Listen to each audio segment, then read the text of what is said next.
But we're going to learn something else tonight of how you can tell something about a wine without knowing that much about the wine.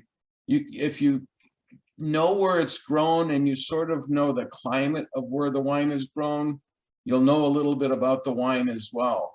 You can, if you know the average temperature of where the grapes are grown, that'll tell you a little bit about the wine. If it's cool is defined as anything under 61 degrees. Moderate is average temperature throughout the growing season. Moderate is defined as anything between 61 and 65. That warm should be 65 to 70 degrees, and hot is anything above 70 degrees. What happens is the warmer the temperature of the area during the growing season, generally speaking, the wines will be fuller bodied, fruitier, and have more alcohol and less acidity. The cooler you'll have, and they'll have less earthiness, aromatics, and minerality. It goes the opposite for the cooler temperatures. So if it's cooler temperatures, it'll be a lighter bodied wine. It'll have more minerality and more acidity and less fruitiness. So if you know where the grapes are grown, even if you're not familiar with the actual wine, it'll tell you a little bit about it as well. You can also tell about the general climate areas. There's 3 main climates that wine is grown in. If it's obviously not all of these places you see in green on this map grow wine, but the ones that do, it's a continental climate.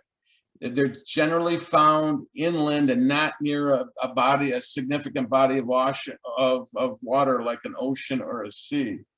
If you know something comes from a continental climates generally have dry summers, and they have the greatest temperature differences between warm and cold winter months. The term in winemaking for the temperature differences between warm and cold weather months is continentality. If you ever hear that word, that's what they mean. They also have the greatest temperature difference from the daytime to nighttime. And that's known as diurnal temperature variation. What those things do is the more temperature variation you have, the more complex and wine's going to be, the more different flavors you're going to find in the wine. So if your wine comes from one of these places, it's going to vary a lot, and it's going to be interesting and a little more complex. These areas also have short summers. They have a large rapid temperature drop in autumn. And because of the risk of spring frost, low temperatures during the growing season, an early winter, it's better suited for grape varieties that bud late and ripen early. If you bud too early and you get a frost, it'll kill the harvest. So types of grapes that do really well in continental climates are Chardonnay, Riesling, Pinot Gris or Grigio, Pinot Noir, Nebbiolo, Tempranillo, and the Zweigalt that we're having tonight. That's why you'll see in places like Germany, and even in some cold weather states in the United States, you'll see that the only red wine they grow is Pinot Noir, because it's one of the only red grapes that does really well in those types of temperatures. Some regions around the world with continental climates, you got Burgundy, Chablis, Alsace, Champagne, Northern Rhone, most of the Loire Valley, Rioja in Spain, Douro in Portugal, most of Germany, Piedmont, Veneto in Italy, Austria, Mendoza, Columbia Valley, Washington, Finger Lakes region is the continental climates. And for my friends in Michigan who insist Michigan makes the best wines in the world, Michigan is part of the continental climate. Generally, these wines will be less fruit forward. They'll have less alcohol, less body, more acidity, more earthiness, and more minerality. So they're going to be complex and interesting, and probably not suit everybody's palate, but they'll be really interesting wines that a lot of people will enjoy. Next major climate area that tells you a lot about the wine you're going to have is a maritime climate. And you can see the areas with a maritime climate in green. These are generally near oceans and seas.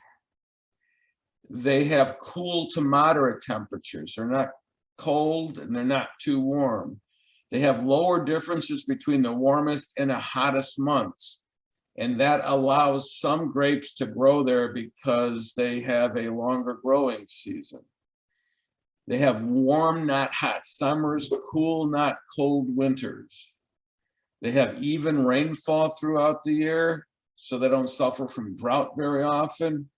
They have moderate temperatures that allow grapes that need to ripen a longer time to grow. That's one of the reasons, if you look where it is, Bordeaux is right about here. If you look at where it is on the map, you would think it's too cool to grow Cabernet in Bordeaux, but because of the warm ocean breezes heat up the temperatures a little bit, you can grow Cabernet in an area like that. Spring rain can impact vines' ability to flower and the fruit's ability to set. Some areas with continental climates maritime climates are Bordeaux, Madrid, Ria Brasas, which is the area of Spain just above Portugal, New Zealand, southern Chile, Willamette, Southeast Australia, and Uruguay. Uruguay is another home for Tannat, the grape that we're having tonight. They produce wines with moderate acidity, moderate alcohol, a balance of fruit and vegetal characteristics, and moderate minerality. That's why a lot of people love wines from maritime climates, because they're the most balanced. They're not too much fruit. They're not too much acid. They're not, too much vegetal. They don't have too much minerality. They seem to be very balanced, and a lot of people enjoy it for those reasons. And the other one is a Mediterranean climate. Those areas are in green here. They're very low temperatures between the warmest and the hottest months. It's pretty consistent throughout the year. They're near large, warm bodies of water. Hot summers and warm and moderate winters. They have dry summers, which is good for the grapes. And the reason dry summers are good for the grapes, the best wines come from grapes that are just barely alive. They just get barely enough nutrition and water to survive because it really concentrates the flavors. It's not diluted by too much water or anything. You really get great wine from wines that are just about to die, but not quite. You get fuller body, riper tannins, higher alcohol, and lower acidity. So if you like really fruity wines that don't make your mouth pucker up because they don't have too many tannins, and you don't want a lot of acidity, wines from Mediterranean climates you'll probably enjoy.